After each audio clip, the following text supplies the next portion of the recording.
Ferreira, barista do Mar. E o título do minicurso é Super Redes Semicondutores, quando a ótica e o transporte se encontram no domínio de terra reta. Bom dia a todos. Um grande prazer estar aqui. Gostaria de agradecer em primeiro lugar naturalmente os organizadores pelo convite. Isso é, para mim, uma tripla primeira, vamos dizer. Primeira vez que eu venho a Cuiabá. Um grande prazer. Primeira vez que eu participo dessa escola. Interessante de ver a árvore cronológica, genealógica da família ligada a essa conferência.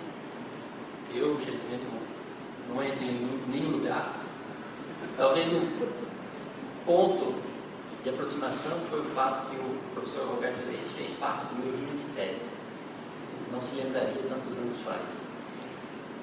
E é naturalmente, não a primeira vez, mas são raras as ocasiões que eu tenho de fazer um curso, dar uma aula em português. Então, o português ele derrapa de vez em quando, por favor, me corrijam, me desculpem.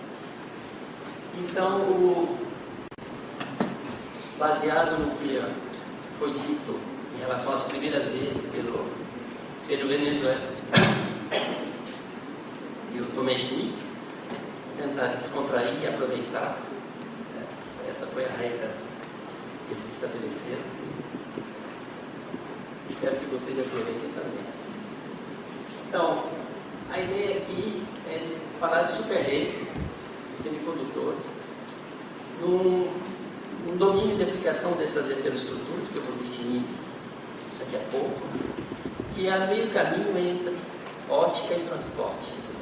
Essas estruturas semicondutores têm sido estudadas no início pelas propriedades ópticas, que são interessantes, e mais recentemente têm tirado atenção em relação às propriedades do transporte. E elas têm, tanto em ótica quanto em transporte, algumas características que não são triviais, que são não intuitivas. Então, eu vou tentar mostrar para vocês. E quando a gente vai se interessando no domínio terahertz, as propriedades de ótica e de transporte se confundem e levam a uma física que é muito rica, com um grande potencial de aplicação. Essa é a motivação fundamental que tem, além do estudo, naturalmente, de fenômenos fundamentais, a possibilidade de utilizá-las na prática para gerar emissão de radiação no domínio terahertz. Esse trabalho, já tem algum tempo, foi realizado com diversas colaborações. Aqui só o nome de 2 estudantes que foram envolvidos nesse trabalho: Simone Pé, um estudante de tese com a gente agora, o Ricardo Cardenas, que terminou a tese, 2 permanentes do laboratório, o Juliette Manginetti e o Gerard Pascal, que muitos aqui já conhecem, e uma colaboração especial com o Instituto de Ciência Industrial da Universidade de Tóquio, um ex-estudante Toshio Yama e sob a direção do professor Kazu Hirakawa. Então, esse aqui é mais ou menos a ideia, o plano desse curso. Então, eu vou começar com algumas revisões básicas, alguns conceitos fundamentais para a física da nanoestrutura, sem entrar muito nas derivações, nos detalhes. Eu acho que vou adotar a técnica do Márcio, deixar para vocês derivar alguns resultados entre 2 fórmulas que ele deixou para vocês. Em seguida, falar de um pouco de elétrons impurados nessas superredes, no caso, então, aqui a gente em geral, e aqui eu vou especializar por causa das superredes semicondutores, quais são os estados de energia, um pouquinho das funções de onda e, principalmente, quais são os primeiros pontos interessantes nessas estruturas do ponto de vista da dinâmica, que vai levar a gente para o transporte em si. A parte maior é essa aqui. Então, eu vou tentar mostrar para vocês como é que essas superredes são utilizadas para a geração de ondas eletromagnéticas no nível terahertz. As duas últimas partes são mais exploratórias. Aqui tem muito resultado experimental envolvido. Na segunda e na terceira parte, ajuntando o campo magnético e colocando a superrede em uma cavidade ótica, novas propriedades são previstas. Então aqui é mais exploratório nesse sentido. Tem cálculo e estamos esperando pelas realizações experimentais.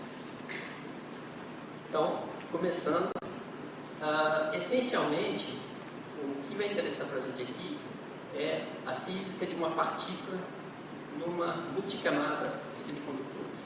Então, acho que pouco a pouco vocês vão ver diferentes tipos de, eu vou apresentar diferentes tipos de nanocamadas de semicondutores.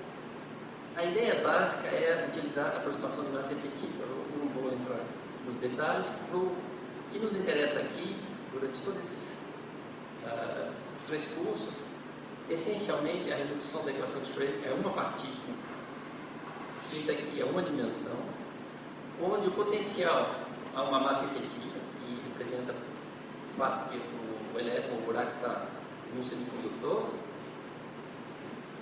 e o potencial que é ali vai ser diferente dependendo do tipo de estrutura que eu vou considerar.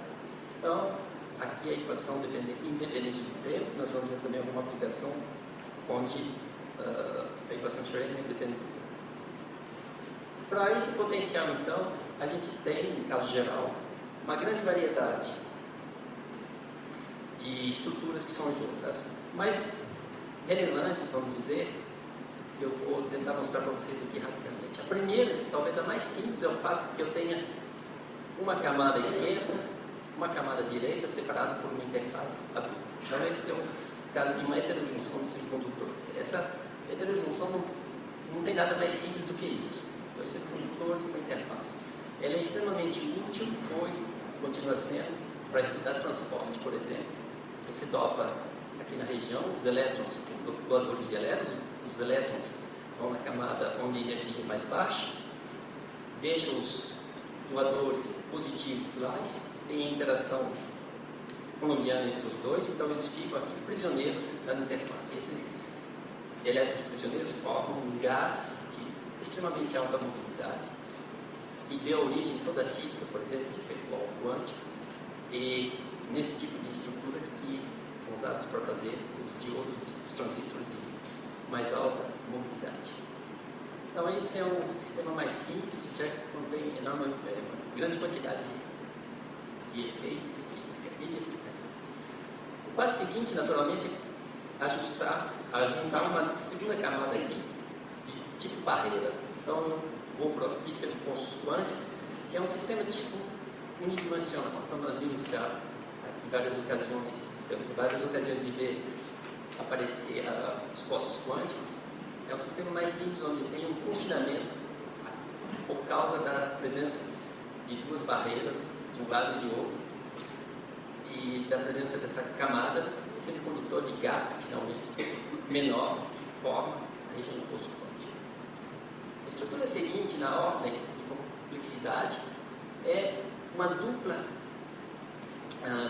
dois postos quânticos separados por uma camada bem fina de barreira. Nesses sistemas, que foram muito estudados há uns 15, 20 anos atrás, você tem a primeira aparição, quer dizer, no caso de escola, onde você vê o aparecimento de um acoplamento túnel entre estados de um poço e do outro. Então você pode estudar transporte coerente, você cita elétrons do buraco de um lado, você recolhe a resposta óptica associada a transições do outro, esses pontos. Então é um sistema inicial para estudar acoplamento túnel. O seguinte, na ordem, o último aqui, são as superredes de semicondutores, que vão ser o objeto de toda a sequência.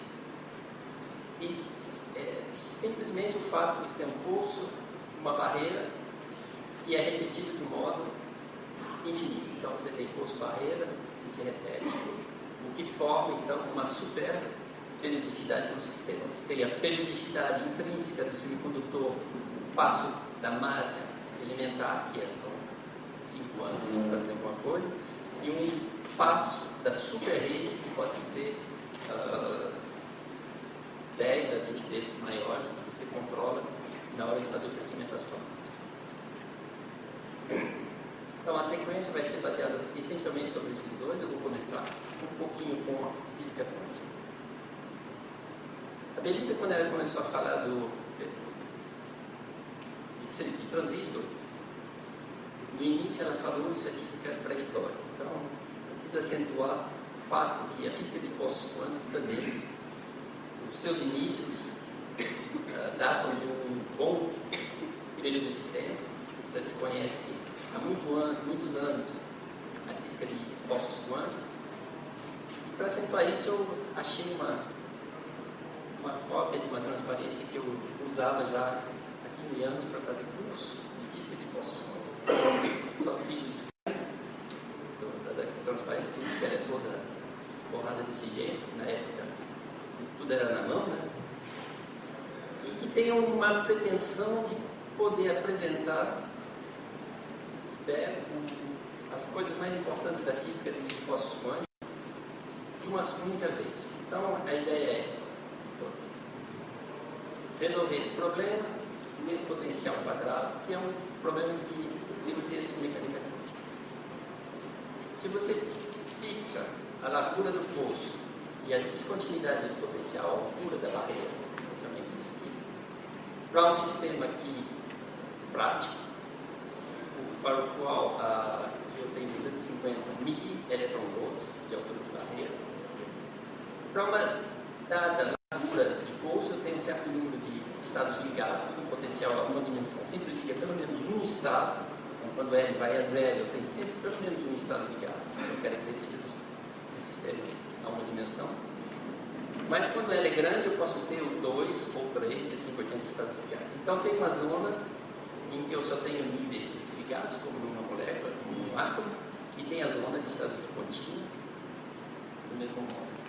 E dentro desse estado de contínuo, para esse sistema que é muito simples, eu conheço exatamente onde se encontram as ressonâncias, e essas ressonâncias, nós vimos amanhã no curso do Jalec, elas têm algumas propriedades importantes e tem uma participação importante em certo tipo de aplicação. Quando você vai usar essas estruturas, por exemplo, para fazer lasers, você injeta portadores elétricos via os estados de contínuo, e se você consegue se ver exatamente injetado nesses estados ressonantes, que tem uma probabilidade de presença na zona do pulso quântico, que é importante, você captura elétrons de modo mais eficaz. Então, estados ligados, estados de contínuo, níveis ligados aqui, a presença de efeito de confinamento quântico só porque L é pequeno, e ressonância. Então, o essencial está aqui. Tem um ponto fundamental da física de postos quânticos que não está nessa transparência, que é o fato que os elétrons, os buracos, podem se propagar, podem se deslocar livremente no plano. Então, eu vou reintroduzir esse movimento livre no plano, porque esses sistemas são tridimensionais, mais tarde. Então, eu passo com essa bagagem muito leve, né, o ponto seguinte, que é ver, chegar no poço quântico, evoluir e formar as superredes. Então, aqui de novo as mesmas ideias que agora que eu apresentei antes, para um poço quântico. Então, eu não tinha mostrado a função de onda. Uma função de onda para o estado fundamental é desse tipo. Eu vou focalizar toda a sequência em poços quânticos para os quais a distância entre o fundamental e zero e o primeiro estado citado é suficientemente grande. Suficientemente é muito relativo, mas quer dizer na prática que eu vou me concentrar só nesse estado fundamental. A solução desse problema é, de novo, um problema de mecânica quântica simples. Você tem uma solução que é tipo cosseno no interior da barreira do poço e uma onda evanescente exponencial à direita e à esquerda. A função de onda é simétrica para respeitar a paridade do problema.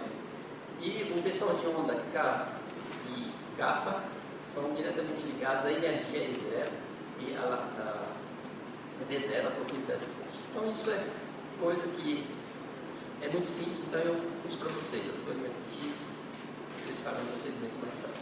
Então, essa é a solução exata desse tipo de problema. Os coeficientes A e B, você encontra só dizendo que a função de onda e as suas derivadas são contínuas nas interfaces. Nada de excepcional. Fica muito mais interessante quando a gente vai ajuntando poços. Então, quando você tem 2, você vê que por causa dessa onda evanescente, as funções de onda, um elétron num poço sente a presença do poço vizinho. Então, se você faz uma análise, um caso muito simples, que é um caso de ligação forte, que para muitos semicondutores, muitas estruturas, é uma aproximação excelente, você acha que os estados que eram inicialmente degenerados, de poços independentes, se misturam e o espectro levanta essa degenerescência. Então, isso aqui é muito simples. Basta resolver um problema, uma matriz 2, 2, com termos diagonais independentes e um acoplamento túnel entre os dois poços, e a solução disso é esse espectro. Naturalmente, a superrede consiste em ajuntar mais e mais poços. Aqui no caso de 3 poços, você tem uma matriz 3, 3, que é sempre a mesma, N poços, uma matriz NN, sempre do mesmo estilo. Essa matriz é suficientemente simples, só tem a diagonal idêntica e a primeira não diagonal de um lado e do outro também, com esse acoplamento. Então aqui você tem 3 estados, onde o primeiro fica na energia zero e os 2 outros são separados. De uma grandeza que vai crescendo com o número de poços. Então, finalmente, um número infinito de muito grande períodos, aqui eu peguei um número ímpar, eu passo de um estado que é 2n mais 1 vezes degenerado, e quando eu levo em conta a presença do acoplamento do túnel, eu levanto completamente, nesse caso de degenerescência do problema, eu acho 2n mais 1 estados que formam uma banda de energia, e começa a formar uma banda de energia de largura ΔN, que quando o grande N tende a infinito, é 4 vezes o acoplamento do túnel entre 2 poços vizinhos. Isso aí você tira facilmente desse caso. Bom, é mais difícil resolver isso aqui quando ele vai infinito, mas se você considera um caso mais interessante, aplicando as condições de forma de onda Karman, que consiste simplesmente em dizer, ó, o último poço aqui, que vai ser acoplado só com o precedente, ele é diferente dos outros. Como o último poço do outro lado, que é só acoplado com um vizinho. Então você diz, esses dois, eu vou acoplá-los, então você faz a volta e acopla os dois, o primeiro de um lado com o último do outro. Então você ajunta nessa grande matriz um lambda aqui e um lambda aqui embaixo. É a única modificação que você faz. Quando você introduz isso, você introduz essa condição periódica no problema e os elementos de matriz, a solução do problema é analítica e dá simplesmente essa sequência discreta de pontos e obedece uma lei do estilo cosseno e de largura delta, que é 4 vezes, que é essa 4 vezes a integral de transferência, a integral do túnel do produto. Quando a gente olha as funções de onda ligadas, associadas aos diferentes estados, a gente tem coisas desse tipo. Então aqui é uma solução numérica, um sistema, eu acho que são 12 poços aqui, fechados com uma barreira semi-infinita de um lado e semi-infinita do outro. Eu tenho 12 estados, não todos estão ali, mas se eu pego um desses estados e eu calculo o quadrado da função de onda, então a probabilidade de presença, o que eu obtenho é que a função de onda é mais ou menos deslocalizada, ela não está definitivamente num posto, que é normal por causa do efeito túnel. O efeito túnel que simplesmente, se eu coloco o elétron em um poço, ele tem a possibilidade de visitar poços equivalentes. Então essa função está deslocalizada em toda a estrutura. Quando eu vou para um número infinito de superredes, eu posso fazer uso de algumas propriedades de simetria. A principal, que a gente já viu aqui tantas vezes, é o teorema de Cantor. Então, quando eu tenho o meu hamiltoniano com potencial que vira estritamente periódico, As soluções desse problema são essas ondas de Bloch, que obedecem esse princípio de invariância por translação. Se eu faço uma translação de um número finito de períodos da superrede, a função de onda torna-se idêntica a ela mesma, a parte uma base.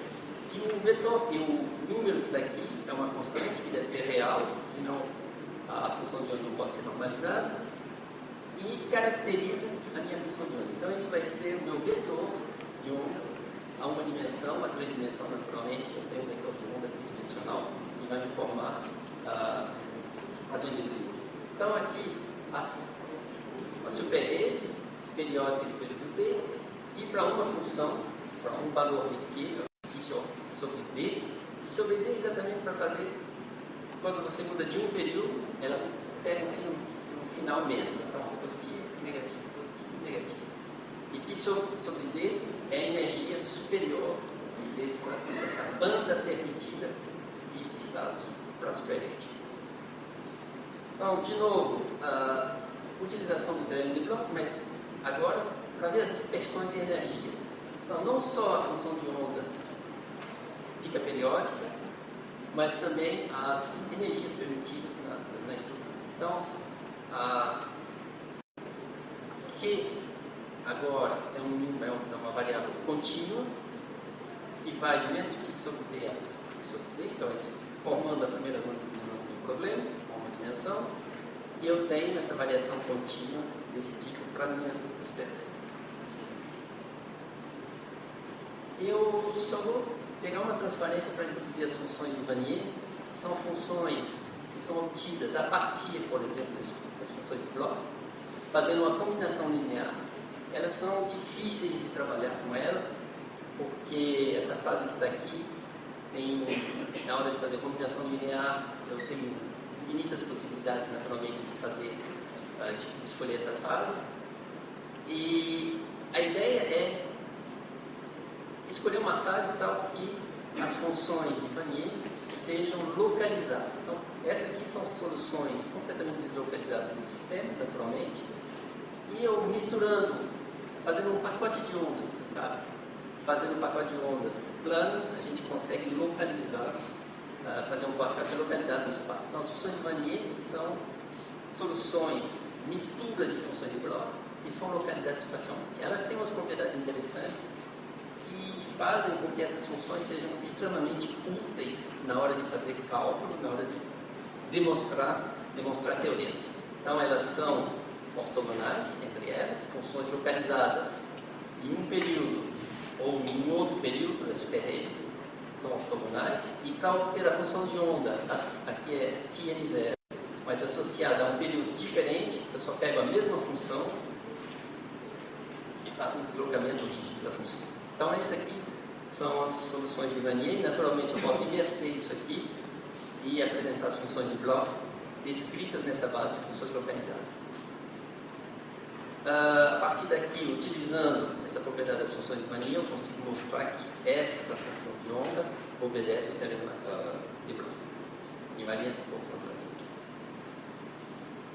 E só voltando então na matriz infinita, se eu colocar o lambda lá de tal modo aplicar a função de Bloch com Karman, eu tenho isso aqui onde n sobre 2n mais 1d agora é o vetor. Então, a dispersão nesse sistema, onde eu considero só o acoplamento de um poço com o vizinho da direita com o vizinho da esquerda, leva a uma dispersão que antes eu sabia que ela era periódica nesse espaço aqui, mas que agora eu conheço a sua forma analítica e é o cosseno da dispersão fundamental. Então, eu tenho essa banda, que é chamada uma mini banda, mini no sentido que os elétrons todos estão na banda de condução, a largura da banda de condução é da ordem do elétron volt, numa estrutura superperiódica, e como é periódica, leva também à aparição de bandas de energia, pelas mesmas razões que o cristal tem bandas de energia, só que a largura dessa banda é mínima. Então, eu vou dar mais tarde alguns exemplos, aqui pode ser algumas dezenas de mili-eletronvolts. Isso aqui é uma centena de mili-eletronvolts a profundidade desses poços.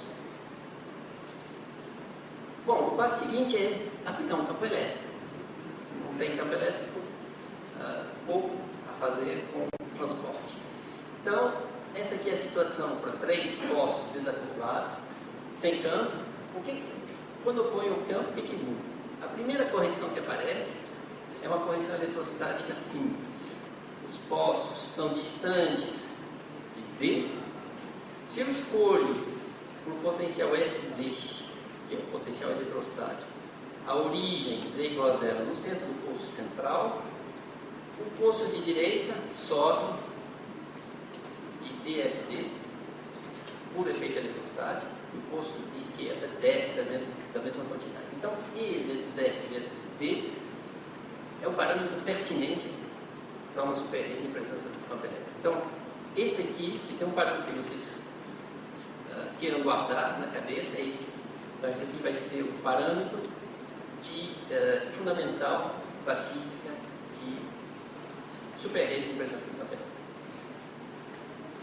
Então, esse aqui eu tenho uma sequência de níveis que se desdobram. Eu tinha a tripla degenerescência, nesse caso, de 3 poços.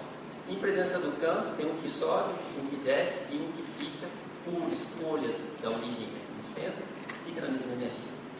Então, eu tenho sempre para poços desacoplados um espectro que é a energia central de cada um, que é a mesma, e um número inteiro de E vezes F vezes D. Então, isso aqui é um splitting Stark de um sistema completamente, de um sistema degenerado em presença de campo elétrico, como nos átomos para alguns níveis. Para pôr dar uma ordem de grandeza para vocês, então, se eu pego uma superrede de período de uma centena de angstroms, para campos elétricos menores que 100 kV por centímetro, são campos práticos que todo mundo sabe aplicar sem nenhum problema desse tipo de estrutura. É 7 volts por metro. Eu calculo EFD, que é inferior a 100 mV. 100 mV é bem grande. Se eu pego agora a minha superrede, contendo, no caso aqui, 11 poços, a campo nulo, eu faço aquele aplicação time-bind. Eu tenho 11 estados que estão dispostos todos aqui no interior dessa banda de energia aqui. E quando eu aplico o campo, agora, o que eu vejo é que os estados apresentam uma evolução complicada quando o campo é muito fraco. Não tem algo...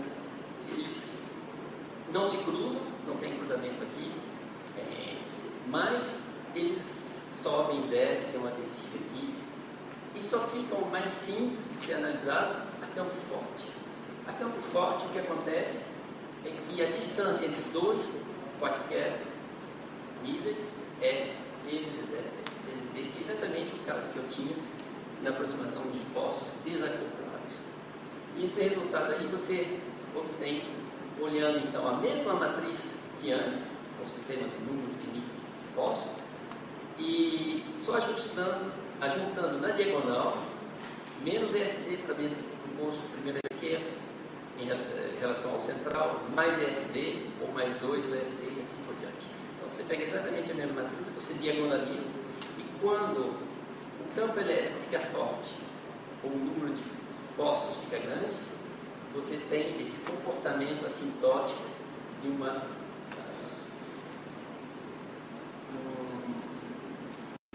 níveis que variam linearmente. Se eu olho as funções de onda, sempre módulo quadrático de Si, para um desses estados, sempre voltando àquela estrutura de 12 níveis agora, eu calculo para um deles a função de onda, o que eu obtenho é isso aqui. Se eu calculasse a função de onda para um outro nível, espaçado de E vezes F vezes D, eu teria exatamente a mesma função, mais centrada no poço visível, e assim por diante. Eu vou voltar nesse tipo de comportamento logo em seguida. Antes eu só queria mostrar que esse tipo de comportamento de localização de função de onda em presença de campo elétrico é muito geral e existe igualmente no caso de um conjunto infinito, um número infinito de superredes. que dá para se mostrar é que se você pega isso aqui, ó, a solução é geral, esse aqui, os níveis da minha superrede são escritos numa base usando Vanier, que é mais simples, que são estados localizados, com o peso que é dado pelas funções de Bessel. As funções de Bessel nós já encontramos aqui algumas vezes, eu vou voltar para elas daqui a pouco. E o espectro, então, é um número infinito, de superredes, é só o central, a energia comum a todos os postos, mas o número inteiro vezes EFI. Para diferentes campos elétricos. No campo fraco, a função de onda parece ser um pouco bem deslocalizada, lembrando que a campo zero ela é deslocalizada sobre toda a estrutura.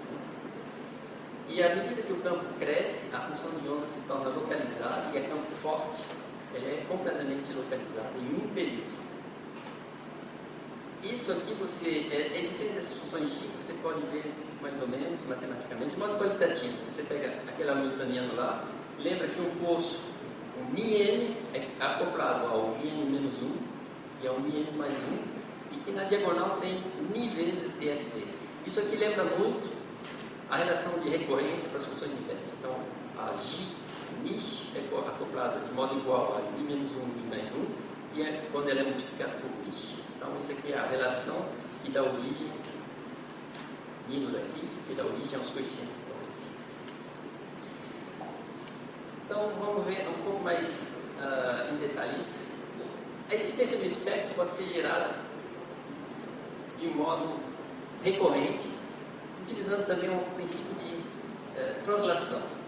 Você pode mostrar que um hamiltoniano desse tipo, problema Schrödinger desse tipo, onde você tem um potencial periódico e um potencial linear superpostos, a solução geral é a solução que eu apresentei antes. E para ver isso é só você pegar Z nessa equação, e onde tem Z você aplica o operador de translação, substitui o Z menos P vezes o número inteiro vezes o período. O operador laplaciano naturalmente não muda porque isso aqui é constante. A superrede é invariante porque isso aqui é periódico sobre a superrede. A única coisa que muda é o Z, que vira Z menos PD, e eu coloco isso aqui do outro lado. Então eu tenho um hamiltoniano final depois dessa substituição, que é exatamente igual ao anterior, onde uma energia E0 mais P vezes EFD corresponde à função de onda φ0 Z menos PD. Então isso aqui gera um espectro só repetindo para diferentes valores de P esse tipo de translação. Então as funções são translações delas mesmas, elas são ortogonais entre elas, dá para se provar, e formam uma escada de passo equidistante. Essa escada tem um nome especial, que é a escada de Van Nistelrooy.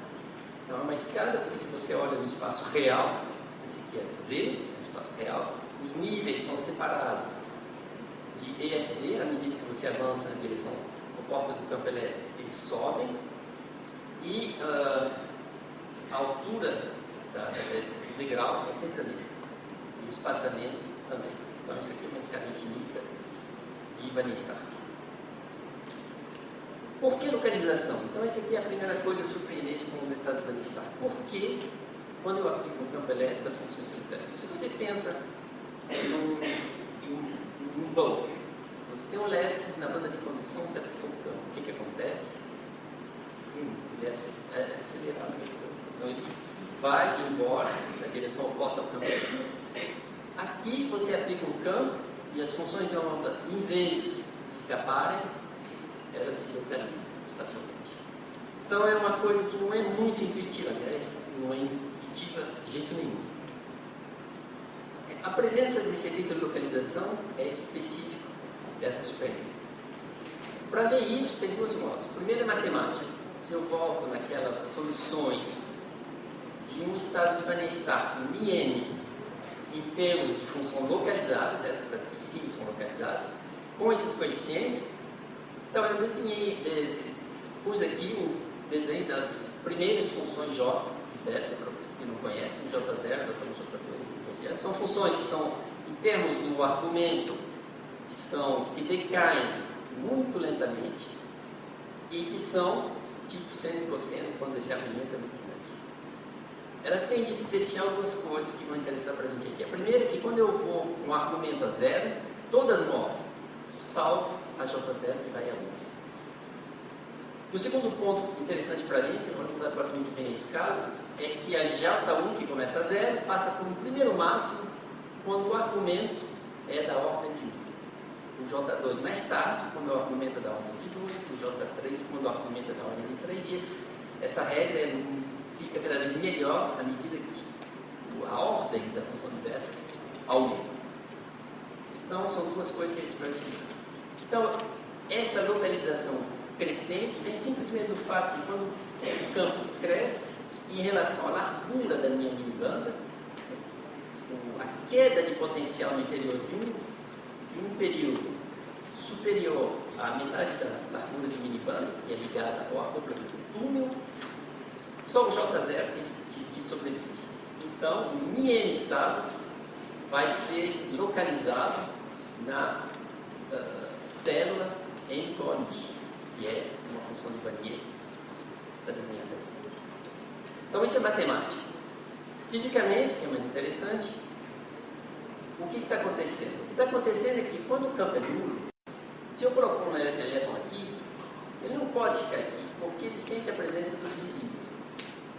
E por causa desse acoplamento do túnel, o que vai acontecer? Ele vai saltar de poço em poço e vai se deslocalizar. Então, há campo nulo, porque as funções de Bloch são deslocalizadas por causa do acoplamento do túnel. Em vez, quando o campo não é nulo, você vê que esse acoplamento túnel entre poços vizinhos era ressonante. Então, eu tenho um acoplamento ressonante entre estados degenerados. Aqui, ele não é mais ressonante. Então, o acoplamento túnel que existe sempre, por causa do meu problema, ele não é mais ressonante. Em mecânica quântica, a gente sabe que o acoplamento entre dois estados é o tratamento. Vocês sabem que o tratamento de teoria de perturbação, quando os estados são ressonantes e quando eles não são ressonantes, é completamente diferente. Você abre no capítulo 15, teoria de perturbação, você começa com o caso não ressonante, que é muito mais simples, e em seguida você vai tratar o caso especial de acoplamento ressonante. Então, é um campo elétrico que compete com o processo túnel e que vai inibir essa deslocalização túnel, do salto do elétron de um poço ao poço vizinho, que agora não são mais equivalentes. Então, esse é o ponto de partida para a gente, para começar a ver os efeitos de transporte dessa estrutura. Estou falando, põe um elétron aqui, ele vai saltar, ele vai para cá, ele vai para lá. Como é que a gente pode ver, quantificar um pouco melhor esse tipo de efeito? Então, vamos fazer um pouco de dinâmica, sempre usando mecânica quântica básica. Vamos supor que eu seja capaz de criar, no instante inicial, um pacote que é exatamente a função de Vanier localizado num poço número 0, que eu chamo. Então, a solução inicial é conhecida. Se você olha a evolução temporal desse pacote, e vai ter uma evolução temporal, porque Φ0 não é solução do meu hamiltoniano, as soluções são as funções de Bloch. A minha função, se eu decompor em funções de Bloch, ela vai ter coeficientes, são aqueles coeficientes, aquelas fases que eu mostrei para vocês em algumas slides anteriores. Então, eu tenho uma combinação, esse estado é uma combinação linear de soluções de Bloch. E como é uma combinação linear, eu tenho uma evolução temporal do estado. E visto que eu tenho essa evolução temporal do estado, que eu sei calcular exatamente, nesse caminho ultra simples, a gente pode se perguntar um monte de coisa interessante. A primeira é, qual é a probabilidade por que ele fique lá onde eu pus ele, no estado inicial? Então, vista a simplicidade desse modelo, então a velocidade média varia de modo simples, com o tempo também. Você integra essa equação, você obtém a posição. O que acontece é que essa posição, se você dá uma posição inicial T0 até igual a zero, você diz o pacote está centrado em um certo ponto da superrede, com o tempo você tem oscilações. Essas oscilações no espaço real são chamadas de oscilações de Bloch na superrede. Eu disse nada sobre as condições iniciais. Essa é a força desse modelo, o modelo semiclássico. As condições iniciais, Q0 e essencialmente Z0, seriam possivelmente ligadas à experiência. Se você conseguir criar um Q0 e um Z0, a evolução do seu pacote é determinada por essas equações simples. Então é algo muito forte, que é muito útil também, e que mostra, além do caso simples de evolução temporal coerente que eu mostrei para vocês agora há pouco, com esse função de Vanier X0 especial, num caso geral do pacote, você tem essas evoluções temporais no interior da superrede, e que elas são periódicas, e de novo a frequência de Bloch que aparece. O que está acontecendo? Se eu pegar de novo essa solução e escrever ela de um modo diferente, E vezes R vezes F aqui é constante, né? Vezes o valor médio, então isso aqui é a energia eletrostática média do meu pacote, mais a energia média. Se eu adicionar esses dois aqui, utilizando isso e o valor que eu tinha antes, eu obtenho uma constante, que só depende desse Q0 e desse C0. Qual que é a interpretação disso? Isso aqui é energia mecânica total do sistema.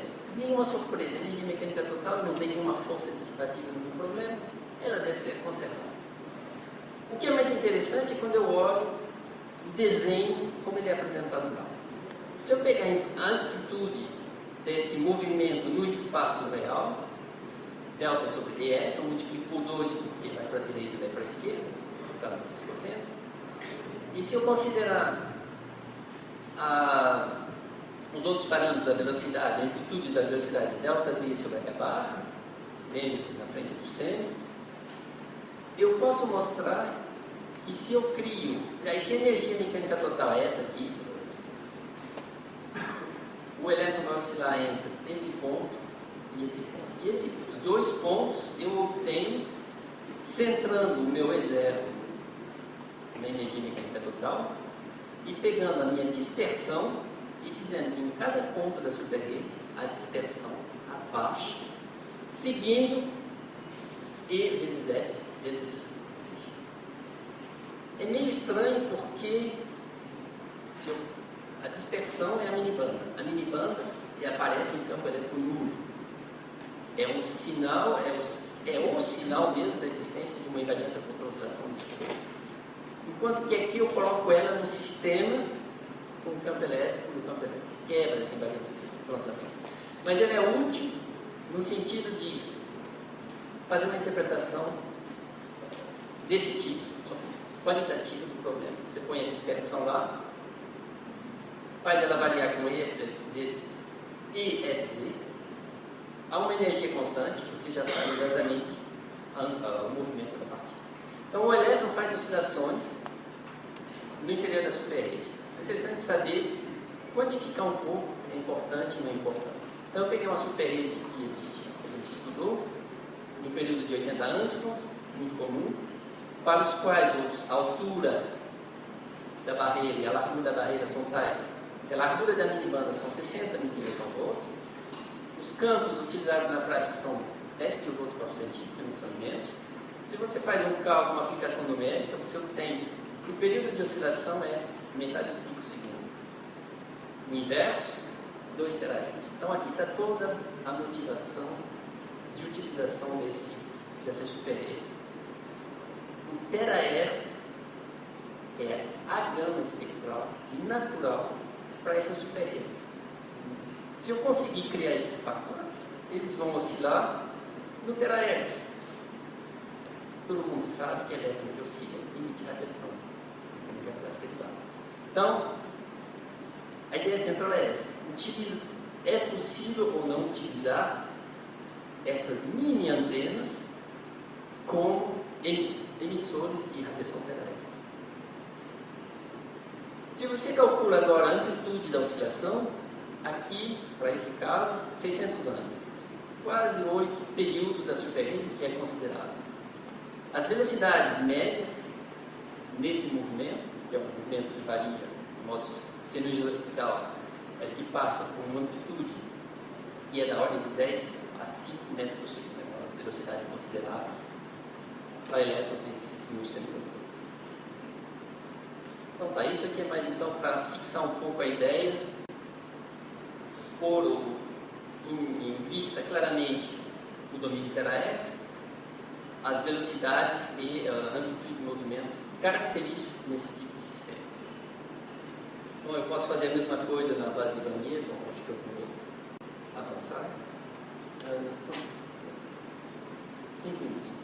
Então, vamos avançar dizendo, olha, até agora eu só olhei o movimento em Z do meu sistema periódico, mas na verdade, como eu disse, antes do sistema é tridimensional. Então eu tenho que levar em conta também a existência do movimento livre dos portadores elétrons, tá? No plano das multicamadas. Quando eu ajunto tudo isso, as minhas energias e minhas soluções totais para a superrede a campo nulo adquire então essa onda plana, exatamente como antes, só a onda plana, os elétrons e os buracos, cada um com a sua massa efetiva. E a minha superrede em presença do campo elétrico é sempre a escala de Wannier-Stark, e eu tenho essas ondas planas, sempre as mesmas, porque o campo elétrico não afeta o movimento, a transversão dos portadores. Vamos indo então pouco a pouco para a realidade, né? Até agora falei muito de cálculo. Na prática, essas escalas de Wannier-Stark foram identificadas já há muito tempo. Então, aqui os resultados entre os primeiros, em 89, onde o aparecimento dessa escala de energia com a intensidade do campo elétrico foi observado, não só para portadores simples, mas para Edison e experiências ópticas. Mas elas mostram claramente o fato que o campo elétrico levanta a degenerescência do sistema e leva à presença de níveis quase igualmente espaçados, se não fosse pelas interações de citônio, e que o espaçamento é ligado de maneira forte à frequência de Broca. Do mesmo modo, em experiências no domínio temporal, usando técnicas que eu vou discutir aqui, citação a 2 pulsos, foi possível identificar a evolução temporal de portadores nesse sistema e a oscilação desses pacotes de ondas foi citada como um período ligado de novo à subdomínio. Então, domínio temporal, domínio espectral, para ilustrar experimentalmente evidências da existência concreta dessas funções, desses estados de Wannier-Stark. Então, de novo aqui, a motivação, né? 2π sobre o ômega B, como o período aqui é da ordem do pico segundo, quem diz pico segundo inverso terahertz, oscilações no domínio terahertz. Então, voltando ao que eu disse no começo, muitos desses resultados são física muito antiga, que foram já objeto de vários reviews em diferentes ocasiões. Aqui eu só pus 4 que são mais significativos, onde você pode achar descrição detalhada desse tipo de resultado e muito mais além. E que me permite de passar a parte seguinte. Eu só vou começar então, antes de deixar o resto para amanhã, para hoje à tarde, não, para amanhã eu acho. Wannier-Stark ligado à geração de ondas terrestres. Só para dar um gostinho para vocês, que eu não pretendo ir muito longe agora, o que acontece quando eu tenho um sistema com oscilador harmônico? Isso todo mundo sabe. Oscilador harmônico, mecânica quântica fundamental, potencial parabólico, eu tenho níveis igualmente espaçados, então eu tenho uma escala de níveis de oscilador harmônico igualmente espaçado. Há uma dimensão para fazer isso. Põe um elétron no estado excitado e calcula a probabilidade ligada ao complemento polar. O que se sabe muito bem é que a probabilidade de emitir luz, emissão espontânea ou induzir, é superior à probabilidade de absorver. O que faz com que essas estruturas apresentem ganho? Os lasers existem, está aqui no mão. Isso aqui é porque eu tenho ganho no sistema. O ponto agora é o seguinte, eu tenho um vanistar, também uma sequência de níveis de equidistância. É possível ter ganho? Aqui você manda uma onda eletromagnética, um fóton com essa energia aqui, ele vai preferencialmente levar o elétron para baixo e sair em 2 fótons. Amplificação da onda. É possível ver a mesma coisa aqui. Se eu mando uma onda com essa energia, o que vai acontecer? Então, essa era uma motivação para utilizar essa analogia com o oscilador harmônico, com o ganho, utilização de laser, que a gente conhece, para vanistar, visto a similaridade do espectro. Só que o problema é que aqui eu tenho um nível fundamental. O meu vanistar, que a princípio não tem. E isso muda tudo. Isso muda tudo porque quando você calcula a probabilidade de emitir emissão induzida ou de absorver, elas são idênticas. Então, um fóton que se propaga com energia ressonante, frequência de Bloch, no sistema, ele vai, em média, não faz nada. Ele cria um fóton, depois ele absorve o fóton, ele remite, ele absorve esse produto. Então, na saída, você não ganha nada. Essa foi a primeira grande decepção para a utilização desses sistemas como geradores de emissão espontânea, de emissão estimulada e fazer lasers terahertz. Então, esse é a gente tem que fazer outra coisa. Para fazer outra coisa, tem 2 possibilidades. A primeira, só vou dizer quais, eu vou parar aqui. A primeira é que, na verdade, tem ganho. Tem ganho, mas não a frequência. Se você pega a condutividade, parte real, na frequência de Bloch, ela se anula. Mas se você vai para um lado ou para outro, você tem perda ou tem ganho. Porque as estruturas não são perfeitas, eles têm defeito. Então é um efeito de ordem superior que aparece por causa dos defeitos na estrutura. Isso tem sido muito estudado. O que eu vou contar para vocês aqui é outra coisa.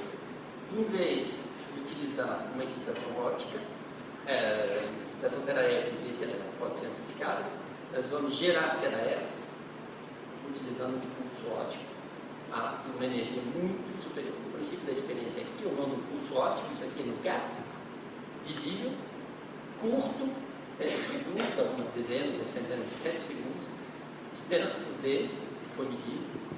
A emissão pela estrutura, aqui está meu super rede com o campo elétrico, de emissão terahertz. Então, isso aqui é a imagem da experiência, isso aqui é a descrição microscópica, tem transições entre a banda de valência e a banda de condições, e por causa dessa excitação, eu vou ter oscilações de carga no sistema e emissão de radiação terahertz.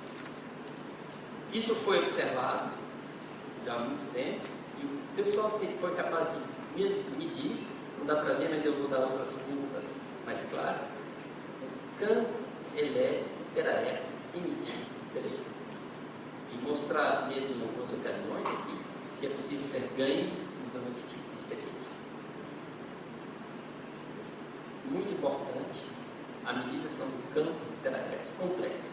Não é uma medida de intensidade do sinal, você mede o campo elétrico, a intensidade e a fase da onda terahertz que é emitida pela estrutura. Então, esses aqui são os primeiros resultados, mas eu tenho a impressão que é melhor parar. Estou ouvindo aqui os estômagos dizendo que estou com fome. Então, fica para a segunda parte a descrição dos resultados experimentais e os modelos que vão seguir para tentar interpretar esses campos eletromagnéticos emitidos pela superrede que funcionam como microantenas quânticas dessas experiências.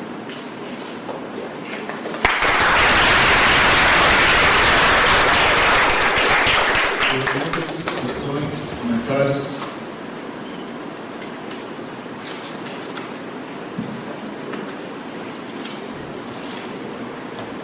Eu queria que você comentasse brevemente sobre a robustez dessas oscilações de bloco com relação a efeitos de interface com complexidade e também a necessidade de coerência de efeitos